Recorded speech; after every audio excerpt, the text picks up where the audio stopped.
তো হ্যালো বন্ধুরা, তোমরা সবাই কেমন আছো? আশা করি কিন্তু তোমরা সবাই খুবই ভালো আছো।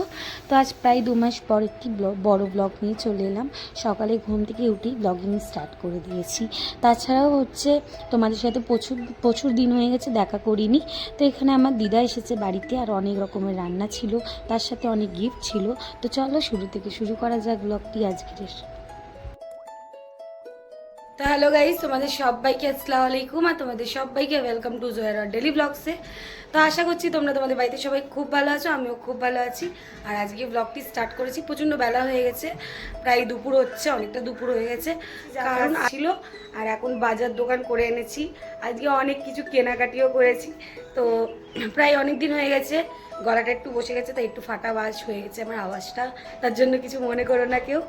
তো আজকে আমি ব্লগটা স্টার্ট করেছি অনেক দিন পর, প্রায় 2 মাস হয়ে গেছে। 2 মাস পর তোমাদের সবার জন্য ব্লগ নিয়ে এলাম, আর তোমাদের সাথে দেখা করতে এলাম। তো খুবই ভালো লাগছে, আর খুব এক্সাইটেডমেন্ট সবারই আছে আর কি, যেহেতু কি আমার ঘরে নতুন একটা অতিথি চলেই এসেছে, তার জন্যই ব্লগ করতে পারছিলাম না, কিছুতেই ব্লগ করা যাচ্ছিল না আর কি। তো আজকের আমি সারাদিনে তোমাদের সাথে শেয়ার করব যে আমি দুপুর থেকে রাত 12টা অবধি কী করি সারাদিন বাড়িতে, আর কি করছি সেগুলো সবই তোমাদের সাথে শেয়ার করব। তো তোমরা আমাদের সাথে আমার সাথে, মানে আমাদের সাথে নয়, আমার সাথে পুরো এন্ড অবধি থেকো, আর পুরোপুরি ব্লগটা দেখো। তো চলো তাহলে ব্লগটি স্টার্ট করা যাক। তো প্রায় 1 বছর পর দিদা কিন্তু আমার কাছে এলো, আর এই দেখো আমার দিদা বসে আছে। তো চলো আজকে আমার দিদার সাথে তোমাদের আলাপ করাই, আর আমার ছেলে আমার দিদার সাথে গল্প করছে। তো চলো তোমাকে আমার দিদার সাথে আলাপ করাই। Hello everyone. Hello everyone. Hello everyone. সবাই ভালো আছো তোমরা? ভালো আছো তোমরা? চলো। আর আমার পুচকুটাকেও বললে, পুচকু তুমিও বলে দাও সবাইকে। তুমি খালি কেঁদে দেখাও কেন? মা মনে হয় কত মেরেছে, ও এমন করে মনে হয় ওকে মা কত। তো এটা আমার দিদা, আর আমার দিদাই আমাদের 3 ভাই বোনকে মানুষ করেছে, আর আমার দিদা ছাড়া আমরা কিছুই নয়। তো আমার দিদা এসেছে আমার বাড়িতে প্রায় 1 বছর পর, তো তাই আমার দিদার জন্য আমি মাছ নিয়ে এসেছিলাম। আর এই মাছগুলো আমার দিদা না প্রচণ্ড খেতে ভালোবাসে, আমার দিদার মানে মাছ খুব ফেভারিট। তো এখানে পার্শে মাছ ছিল, আর ওই মাছটার নামটা না ভুলে যাচ্ছি, কী বেশ একটা নাম বলছিল, ভাঙর মাছ। হ্যাঁ, ভাঙর মাছ এনেছিলাম দিদার জন্য। আর সাথে আমার বড় বাজার দোকান করে চলে এসেছিলো। তো আমার দিদা বললো সর্ষে দিয়ে বেগুন দিয়ে আজকের রেসিপিটা করতে। তো তাই আমার দিদার জন্য আজকে সর্ষে দিয়েই রেসিপিটা করবো, যেহেতু কি বেগুন সর্ষে দিয়ে রেসিপিটা করার আছে আমাকে। আর এখানে আমার দিদা, যেহেতু কি আমাদের কালকেরই শোভরাত ছিল, তো একদিন আগেই আমি মাছ নিয়ে এসেছিলাম, যেহেতু কি বাজারে গেছিলাম। আর সাথে আমার বাবুর না আজকে পোলিওর ইঞ্জেকশন ছিল, বাট ওর ইঞ্জেকশনটা পড়লো না, যেহেতু কি বুধবারে বললো বসবে, তার জন্য কিন্তু শুধু পোলিও খাইয়ে আর ওর জন্ম সার্টিফিকেটটা, মানে এখন যেহেতু কি অনলাইন থেকে বেরোচ্ছে, তো ওই অনলাইন থেকে জন্ম সার্টিফিকেটটা সব কিছু নাম আর সব কিছু দিয়ে আমরা বাড়ি চলে এসেছি বাজার দোকান করে। তো এইদিকে মাছগুলো সব নিয়ে নিয়েছি। আমার দিদাকে বললাম, দিদা যেহেতু কি অনেক বেলা হয়েছে, প্রায় অনেক দেরি হয়ে গেছিলো, বাবুকে যেহেতু কি নিয়ে গেছিলাম ডাক্তারখানায়, ওর জন্য আর কি 1.5 মাস পর যেহেতু আমাদের দেখেছিল, তার জন্য আমাকে যেতেই হয়েছিল। আর একবার করে আমার ছেলের কাছে আসছি, যেহেতু কি ওনা একটু আমাকে দেখলে শান্তি পায়, মা তো আমি, তাই একটুখানি নিজেকে কাছে, মানে মাকে কাছে চাই আর কি। তো তাই ওকে একটু সময় দিতে দিতে আমাকে কাজ করতে হয়, তাই আরও বেশি বেলা হয়ে যায়। মানে সকাল 9টা থেকেও যদি কাজে হাত দিত, মানে 4টে-5টা বেজেই যায় কাজ করতে করতে। তো দিদা যেহেতু কি আনাজগুলো সব জোগাড় করছে, তো আমি এদিকে চলে গেলাম মাছগুলো ধুতে। তো আমার দিদা প্রায় আমার কাছে 1 সপ্তাহই ছিল, আর 1 সপ্তাহ পরে কিন্তু আমার দিদা চলে যায় বাড়িতে। আর সত্যি বলতে আমার দিদাকে আমি বলেছিলাম থাকতে, কিন্তু আমার দিদা চলে যায় চোখ ফোক দেখাবাচ্ছিল বলে। তো প্রথমেই আমার দিদার বিষয় তোমাদের জানাই, চলো আজকে তাহলে আমার দিদাকে ব্লকে যখন নিয়েছি, তো আজকে আমার দিদার বিষয় তোমাদের কিছু বলি। তো আমাদের বাপ থেকেও মা থেকেও কিন্তু আমার দিদাই সব থেকে বড় আমাদের জন্য, কারণ আমাদের জীবন থেকে নিয়ে, আমাদের মানে শুরু থেকে নিয়ে শেষ অবধি কিন্তু আমার দিদা আমাদের জন্য প্রাণ ত্যাগ করেছে।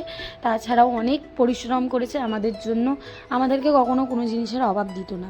তো আমার মানে দাদির বাড়ি বলতে আমি দাদির বাড়ি কখনো যাইনি, চিনিও না খুব একটা ভালো করে, আর আমার দাদিকে কখনো দেখিও নি, কারণ আমার বাবা এমনই একটা মানুষ যে ওনার ব্যাপারে বলাটাই আমার মানে খুব একটা ভালো লাগে না। যাই হোক, আমার দিদাই আমাদের মানুষ করেছে, আর কর্ম আমার দিদা করেছে, তো ওটাই আমার আসল মা।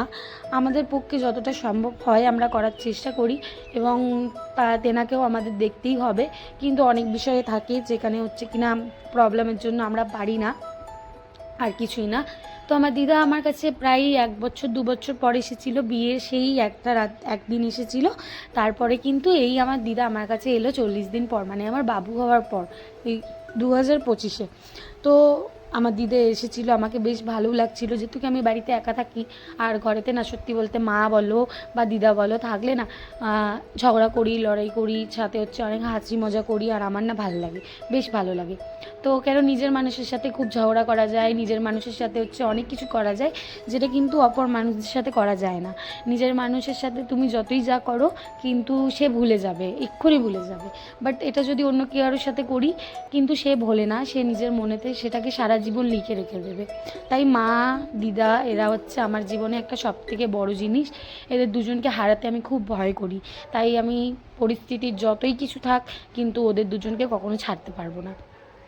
তো আমার দিদার বাড়িতেই আমরা থাকি, আর আমার মা আমরা 3 ভাই বোন আমার দিদার বাড়িতেই থাকি। মানে আমার দিদা হচ্ছে সবকিছুই আমাদের জন্য, আর কিছু মানে ভাবে না, নিজের জন্য কখনো ভাবেনি। আমার দিদা সবসময় আমাদের জন্য ভেবেছে। তো অনেক কথা বললাম, এখানে দেখো আমার দিদা কিন্তু গুঁড়াকুড়ি নিয়ে বসে আছে, আর এই গুঁড়াকুড়িটা আমার দিদার প্রুফ, ঠিক আছে? মানে উনি দিদা আমার দেখাচ্ছে যে আমি গুঁড়াকুল মারছি, আর আমার ছেলে এখানে হচ্ছে চুষনি নিয়ে শুয়ে আছে। ও বলতে চাই যে আমি তো, আমার মা তো আমাকে এখন নিয়ে বসবে না, আমার মা তো আমাকে দুধু খাওয়াবে না, তার থেকে ভালো আমি ঘুমাই। আর এখানে দেখো সমস্ত কাজ, যেহেতু কি আমি সকালের দিকে জামা কাপড় সব ধুয়ে দিয়েই গেছিলাম, এসে শুধু বাড়িতে যেহেতু কি রান্নারই ছিল আমার করা।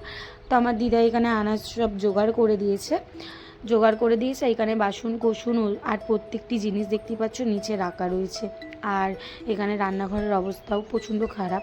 আর মাছ ভাজতেই হচ্ছে আমি একবার করে আমার ছেলেকে দেখে আসছি, যেহেতু কি কাজ করতে করতে ওকে গিয়ে দেখে আসতেই হয় আমাকে। আর ছোট বাচ্চা তো সবে এখন নিউবর্ন বেবি, তোমরা বুঝতেই পারছো। আর আমি পাগলের মতন ঘুরে বেড়াচ্ছি সব জায়গায়, কিছু করার নেই। আর এই দেখো আয়না দিয়ে আমাকে দেখতে পাচ্ছ, আমরা জুড়বা আছি, ওইটা আরেকটা আমার বোন, আর এদিকে আমি, আর এদিকে আমার দিদার আর কোনো বোন নেই, আমরা জুড়বা বোন। কেমন লাগলো? আমার বোনের পিছনটাই দেখা যায় খালি। তো মাছটা ভাজা হচ্ছে, চলো রান্নাটা তোমাদের সাথে শেয়ার করি, বাদ বাকি কাজ যা করবো। অনেকটা বেলা হয়েছে, তোমরা ঘড়িতে দেখতেই পাচ্ছ, অনেক বেলা হয়ে গেছে। বাচ্চার জন্যই বেশি দেরি হয়ে যায় এখন, বলার মতন না। রাতভর ঘুম হয় না, সারা রাত আমি জেগে থাকি পাহারা দিই আমার ছেলেকে। তো রান্না করতে করতে একটু দিদাকে নিয়ে হাসি ঠাট্টা করছি, তাছাড়াও ছেলেকে নিয়েও হাসি ঠাট্টা করছি। আমাদের জীবনটা এইভাবেই কাটে কিন্তু, আর বিশেষ করে কার জীবন কিভাবে কাটে জানি না, বাট আমার জীবন এইভাবেই কাটে, কিছু হাসি কিছু মজা নিয়ে। আমার কষ্ট থাকলেও আমি কিন্তু মিনিমাম টাইম হাসতেই থাকি, কারণ আমাকে মনে হয় হাসি সবথেকে বড় জিনিস, হাসাটা খুব ইম্পর্টেন্ট জিনিস। হাসবো তাহলেই লোক বুঝতে পারবে ভালো আছে। তো চোখের জল আসলেও কাউকে দেখাতে নেই, আর যদি হাসো তো সবাইকে দেখাতে হয় আর কি। চোখের জল কাউকে দেখালে অনেক রকমের অনেক কথা হয়, আর যদি আমি হাসি দেখাই তো লোক ভাববে বাহ এ তো কত ভালো আছে। তো এরকম একটা ব্যাপার। তো যাতা আমি বকছি, যাই হোক, কারণ আমার কি বলবো, মাথার কোনো ঠিক থাকে না এখন। সত্যি কথা বলতে মা হওয়ার পর কিন্তু খুব বেশি ভুলে যাই, সব কিছু ভুলে যাই রীতিমতন, আর বেশি ফোকাস চলে গেছে বাচ্চার দিকে, যেরকম ওকে কখন কি লাগবে বা ও কী ভাবছে, ওকে কি ও আমার সাথে কথা বলতে চায়, কি করতে চায়, সব কিছু ওর মনের কথাগুলো বুঝতে পারি আমি। এইরকম একটা হয়ে গেছি, নিজের টাইমটা বার করতে পারি না। যেরকম নিজে মেডিসিন নিতে ভুলে যাই কিন্তু ছেলেকে মেডিসিন খাওয়াতে ভুলি না, এরকম একটা ব্যাপার। তো যাই হোক, এখানে দেখো আমার কিন্তু মাছগুলো প্রায় ভাজা হচ্ছে, আর মাছগুলো খুব সুন্দর করে লাল লাল করে ভেজে নিচ্ছি। আর মাছ যত লাল ভাজা হয় কিন্তু খেতে বেশ ভালো লাগে, আর আমার মাছ হচ্ছে একদম কড়া করে লাল করে যদি ভাজা হয় না বেশ খেতে ভালো লাগে। কিন্তু যেহেতু কি বেগুন আলুর ঝোল করব সর্ষে দিয়ে, তো একটু মাছগুলো কড়া করে ভাজছি না, একটুখানি মানে কম লাল করছি মাছগুলোকে, যাতে কিনা তরকারিতে ভালো লাগে। কেন তরকারিতে না মাছ বেশি কড়া করে দিলে ভালো লাগে না। আর ভাজা মাছ খেলে যেরকম হচ্ছে ভাত আলু সিদ্ধ, যেরকম যখন আমরা আলু সিদ্ধ বা আলু ভাজা থাকলো সেখানটা হচ্ছে, বা খিচুড়ি থাকলো মাছ ভাজা করলাম, তো সেখানে লাল লাল করে মাছ ভাজলে কিন্তু বেশ ভালো লাগে, যেহেতু ওই মাছটা আমরা শুধু খেয়ে থাকি। ওর আবার ছেলে কথা বলতে শিখছে, তো এই বড় মার সাথে প্রচণ্ড কথা বলে ও, আর বড় মাকে প্রচণ্ড দেখে, অনেক কথা বলে, বলার মতন নয়। তো মাশাআল্লাহ ভালো, কথা বলতে যত তাড়াতাড়ি শিখবে ততই তো ভালো। যেটা এই সব কিছু তাড়াতাড়ি শিখলেই ভালো, আমাদের জন্য বেশি ভালো। বাবা একটু শান্তি পাবো ওরকম মনে হচ্ছে। যখন দেখবো কথা বলতে শিখে গেছে, হাঁটতে শিখে গেছে, তখন মনে হবে ছোটোই ঠিক ছিল। তো যাই হোক, তো চলো এখন আমি তো রান্নারও করছি। রান্না করতে করতে কিছু কিছু মুহূর্ত যেগুলো বার করে আনছি, মানে একটু একটু সময় নিয়ে আমি আসছি। ছেলের মুখে খালি চুল দিয়ে ঢুকে রাখতে হবে, দিদাকে দেখছে। তো এখানে গিয়ে না আমি সত্যি বলতে মানে এতে উচ্ছেতে না আমি নুন দিতে ভুলে গেছিলাম, তাই আবার উচ্ছেতে আমাকে নুন দিতে আসতে হলো। আর উচ্ছেটা না আমি সত্যি বলতে একদম আলাদাভাবে করে থাকি, মানে কাঁচা পেঁয়াজ আর কাঁচা লঙ্কা দিয়ে তেলটা গরম হয়ে গেলে একসাথেই সব দিয়ে দেবো, দিয়ে ওটাকে চাপা দিয়ে দিয়ে লাল করে ভালো করে ভেজে নেব। আর তারপরে নুন হলুদ দিয়ে আমি ভাজা করে নিয়ে গ্যাসটা বন্ধ করে দিয়েছিলাম। তারপরে এখানে পেঁয়াজ বসিয়ে দিয়েছিলাম, পেঁয়াজটা লাল হয়ে গেছিলো, তো সাথে টমেটো আর আদা রসুন বাটা দিয়ে দিলাম। দেওয়ার পরেই কিনা সর্ষেটা জলে ভিজিয়ে রেখেছিলাম নুন দিয়ে, কোনো মশলা দিইনি, কিন্তু ভাবছিলাম একটু মশলা দিয়ে দিই, ফের মনে মনে হলো না মশলা দিলে আবার ওটাকে কষতে বেশি সময় লাগবে। তো তার জন্য আমি এক কাজ করি, এখানে পেঁয়াজ টমেটোটা ভালো করে কষে নিই, মশলাগুলো এতেই দিয়ে কষে নেব। তো তার জন্য আর মশলা আমি সর্ষেতে দিতে গিয়েও দিলাম না। তো যাই হোক, তো তোমরা যখনই সর্ষে দিয়ে কোনো রান্না করবে না, সর্ষেটা তো মানে আমি প্যাকেটওয়ালা সর্ষে এনেছি, যারা বাড়িতে পেস্ট করে নাও তাদের ব্যাপারটা আলাদা, বাট আমি না আমার বাড়িতে মিক্সার নেই, তার কারণে কিন্তু আমি বাইরে থেকেই নিয়ে এসেছিলাম। আর সর্ষেটা যখন বাইরে থেকে আনবে অতি অবশ্যই কিন্তু ভালো করে ভিজিয়ে নেবে। প্রথমে ভিজিয়ে নেওয়ার পরে কিন্তু দেখবে চা ছাঁকনি থেকে না ছেঁকে নেবে, কারণ সর্ষের মধ্যে যে খোলাগুলো থাকে, এক্সট্রা খোলাগুলো, সেই খোলাগুলো কিন্তু চা ছাঁকনি থেকে যদি ছেঁকে নাও তো বেরিয়ে যায়।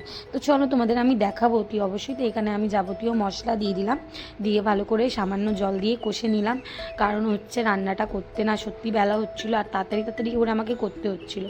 আর আমার তাড়াহুড়োরও রান্না বেশ কিন্তু খেতে ভালো হয়।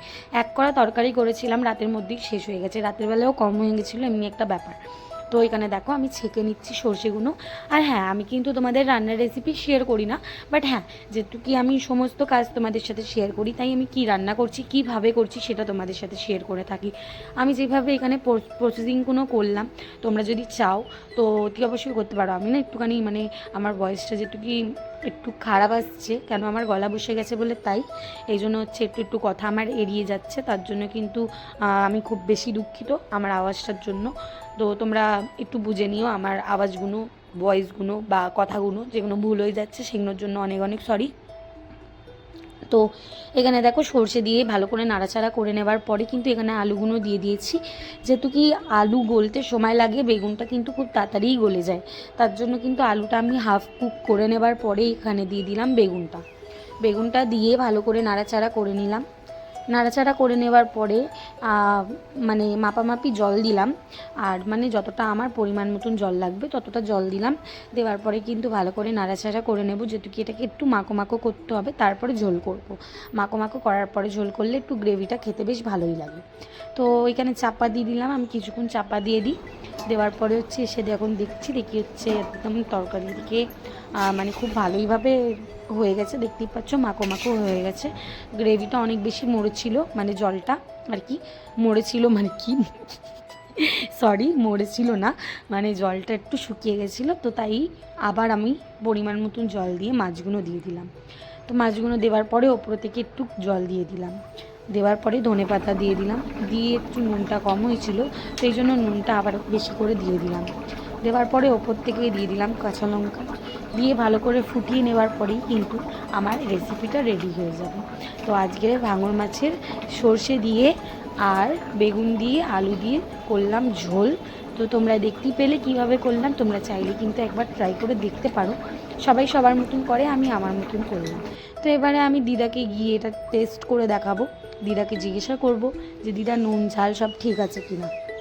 তো আমার দিদা তো ঘুমিয়ে সব কিছু খাবে, কারণ আমার দিদাকে ঘুমাতে খুব ভালো লাগে। আমার দিদা লবিতা, আর লবিতা ডোরিমন তো খুব ইন্টেলিজেন্ট মানুষ, কিন্তু লবিতা ঘুমানো মানুষ, আর এটা আমার দিদা। তো আমার ছেলেকে এই জন্য আমি বলেছি, তুই বড় মাকে বড় মা বলবি না, লবিতা মা বলবি। ভালোই নামটা লেগেছে না? তোমরা কমেন্টে জানিও নামটা কেমন রেখেছি। তো এখানে উচ্ছেগুলো দেখো তুলে নিয়েছি, কিন্তু উচ্ছেগুলো তুলে রেখে দিলাম যেহেতু কি আমার দিদা উচ্ছে ভাতে খাবে বলেছিল, তাই দেখো উচ্ছেগুলো সব তুলে রেখে দিচ্ছি। আর এখানে হচ্ছে সব গুছিয়ে নিচ্ছি, সব এলোমেলো হয়ে আছে, ঘরের অবস্থা প্রচণ্ডভাবে নোংরা হয়ে, তার জন্য কিন্তু ঘরটা প্রথমেই গোছাচ্ছি। আমার না ঘর এলোমেলো হয়ে থাকলে একদম ভালো লাগে না। আর পিছনে দেখতেই পাচ্ছ আমার শোকেসের অবস্থা কী হয়, যেহেতু কি 40 দিনে আমি কিছুই পারিনি করতে খুব একটা, বাট হ্যাঁ হার মানিনি আমি। 40 দিনেও কিন্তু বাড়িতে এসে আমি রান্না করেছি, আর এই 40 দিনের পরেও কিন্তু আমি সমস্ত কাজ গুছিয়ে নিতে পারছি। আমি সত্যি নিজেকে নিয়ে প্রচণ্ড গর্ব করি যে আমি সমস্ত কিছু নিজে একাই করে নিতে পারি। আর আল্লাহ যেন আমাকে এইভাবেই রাখি, আমি যেন কখনো কারুর মহতাজ হই না এবং কখনো কারুর জন্য বসে থাকি না। যেহেতু কি আমার সমস্ত কাজ, সেটা হোক আমার পেট ভরা বা সেটা হোক আমার কাপড় ধোয়া, আমি অলওয়েজ কাজ নিজের করতে চাই। মাথার চুল থেকে নিয়ে পায়ের নখ অবধি আমি কিন্তু নিজেরই করতে চাই। কিন্তু হ্যাঁ, তোমাদের সাথে কিছু কথা শেয়ার করি। এখানে দেখতেই পাচ্ছ সবাই শুয়ে আছে, বিকেল হচ্ছে প্রায়, সবাই শুচ্ছে। খাওয়া দাওয়া করে নিয়েছিলাম, তো অফ ক্যামেরাতে করেছিলাম যেহেতু কি আমার ফোনটা সুইচ অফ হয়ে গেছিলো, তাই তোমাদের সাথে শেয়ার করতে পারিনি। আমার ছেলেকে এখানে ঘুম পাড়িয়েছি, যেহেতু কেউ পোলিও খেয়েছে, খালি ঘুমাচ্ছে। আর আমার বড় হচ্ছে এবার কাজের জন্য বেরোবে, তো আমার দিদা আমাদের জন্য বিকেলে কিছু এনে দিয়ে চাটা খাইয়ে ও কাজে বেরিয়ে যাচ্ছে, আর আমার দিদা চুল আঁচড়াচ্ছে। তো চলো এখানে আমার দিদা কী কী গিফট দিয়েছে এবার তোমাদের একটু দেখাই। তো এই বেবি জনসনের সেট দিয়েছে আমার ছেলেকে, ঠিক আছে, আর খুবই ভালো লেগেছে আমাকে, আমার ছেলেকে দেওয়া হয়েছে এটা। বেবি জনসনের কিছু ছিল না ওর, যেহেতু কি সবে 40 দিন কেটেছিল, তো আমি বাইরে তো খুব একটা বেরোতে পারছিলাম না। আর প্রতিদিন আমার হচ্ছে এই প্যাম্পাস লাগে, আর প্যাম্পাসটা হচ্ছে 42 পিস থাকে, আর 1 মাসের আগেই শেষ হয়ে যায়, যেহেতু কি প্রচণ্ড শীতকাল ছিল। আর আমার ছেলেকে আমার মনে হচ্ছিলো প্যাম্পাস পরিয়ে রাখলেই বেশি বেটার, ওই জন্য কিন্তু ওকে আমি ঠান্ডা দিয়ে বাঁচিয়ে রাখতে পেরেছি। যদি প্যাম্পাস না দিতাম না, সত্যি কিন্তু ও ঠান্ডা থেকে বাঁচতে পারতো না। আমাকে সবাই অনেক জ্ঞান দিয়েছিল যে ওকে এমনি রাখো বাট আমাকে মনে হয় আমার বাচ্চাকে আমি যেমনি পারি সেমনি রাখলেই বেটার। তো এখানে দেখো আমার বর হালুয়া বানিয়েছে, হালুয়াটা কিন্তু আমি বানিয়েছিলাম, আর আমার বর সেই হালুয়া পুড়িয়ে দিয়েছিল। আমার মনে খুব দুঃখ লেগেছিলো, খুব কষ্ট লেগেছিলো। তো তারপরে আমার বর আমার মন ভোলাবার জন্য আবারও চানার হালুয়া নিজে থেকে সমস্ত কিছু করেছিল। এখানে গ্যাসের অবস্থায় হয়ে রান্নাঘর তো গুছিয়ে নিয়েছি, গ্যাসটাও অফ ক্যামেরাতে পুছে নিয়েছিলাম। আর এই দেখো এই যেটা দেখছো রূপোর চেন আমার দিদা দিয়েছে, আর নিচেরটা দেখতে পেলে ওটা কিন্তু আমার মামি দিয়েছে। আর এখানে দেখো আমার ছেলে ঘুমিয়ে পড়েছে, ও ঘুমাচ্ছে, আর আমার বর নিয়ে এসেছে, মানে ওর বাবা নিয়ে এসেছে ওর জন্য হাতে ঝুনঝুনি, আর ও ঝুনঝুনি তো বাজাতে পারে না, আবার ওর ঝুনঝুনি যদি কানের সামনে বাজানো হয় ও দুধ তুলে দেয়। তো ওর মুখে চুজনি দিয়ে আমি চলে গেলাম জামা কাপড় ধুতে, তো শুয়ে পড়েছিল, আমি উঠে দেখলাম শুয়ে পড়েছে। তো এখানে না প্রায় 40 দিন হয়ে গেছিলো যেখানে আমি জামা কাপড় ধুতে পারছিলাম না, আর আমার বড় একা একা কত করবে বলতে নেই। আমার স্বামী আমার জন্য খুব সেরা স্বামী, ও আমার সমস্ত কিছু করেছে, আমাকে কিন্তু কারোর মতাজ হতে দেয়নি। 9 মাস থেকে নিয়ে আমার 40 দিন আমার স্বামী কিন্তু আমাকে একা ছাড়িনি, আমার সমস্ত জিনিস কিন্তু ও করেছে।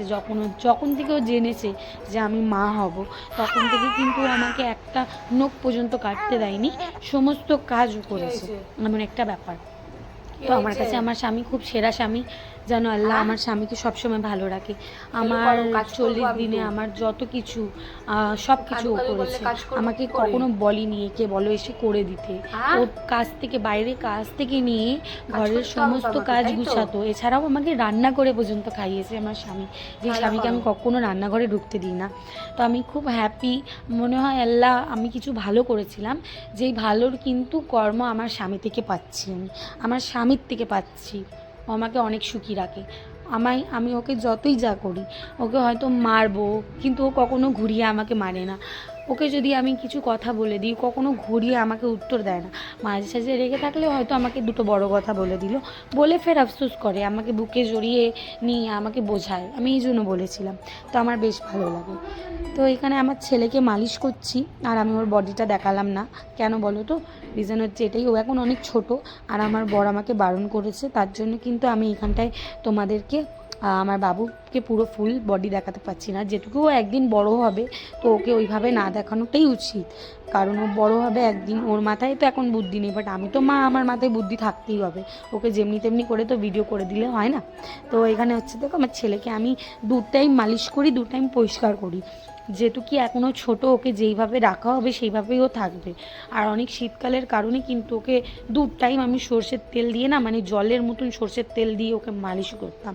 আর এখন যখন ওকে আমি চান করাই কিন্তু সর্ষের তেলই দিই ওর গায়ে। আর তোমরা যদি মানে তোমাদের ঘরে যদি কোনো নিউবর্ন বেবি আছে, আমি তোমাদের সাজেস্ট করব এটা, যে তোমরা যদি বাচ্চাকে চান করাচ্ছ, অনেকেই জানে অনেকেই জানে না, যাদের ঘরে কেউ নেই তারা তো সত্যিই জানে না, তারা তো কিছুই জানে না, তাদেরকে জানতে গেলে অন্য কারোকে জিজ্ঞাসা করতে হয়।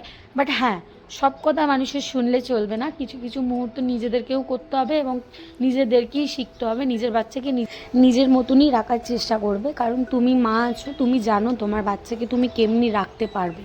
তো এই জন্য আমি বলবো যে তুমি মা, তোমার কর্তব্য তুমিই করো, অন্য কারোর কোনো বুদ্ধি নেবেও না, এবং হচ্ছে অন্য কারোর থেকে কোনো মানে বুদ্ধি নিয়ে নিজের সন্তানের ওপরে সেটা অ্যাপ্লাই করতে যেও না। কারণ মানুষ অনেক কথা বলবে, কিন্তু তুমি মা, তুমি জানতে পারবে তোমার বাচ্চাকে কখন কি লাগবে। তো এই জন্য সবসময় মাথায় রাখবে, কারোর কথা শুনবে না। তো যাই হোক, এইখানে দেখো আমার বর হচ্ছে ক্যান্সেল হয়েছিল কেএফসির সব জিনিস, তো আমার বর নিয়ে এসেছিলো বাড়িতে। তো আমার দিদার না সুগারের প্রবলেম হয়েছে এবং থাইরয়েডও হয়েছে। তো আমার দিদা না একদম মানে খুব বেশি ভারী খাবার খেতে পারে না, এখন খুব লাইট খেতে হয় আমার দিদাকে। আর তাছাড়াও হচ্ছে আমার দিদা একদম বেশি খেতে পারে না। আশা করছি তোমাদের সবাইকে খুবই ভালো লেগেছে।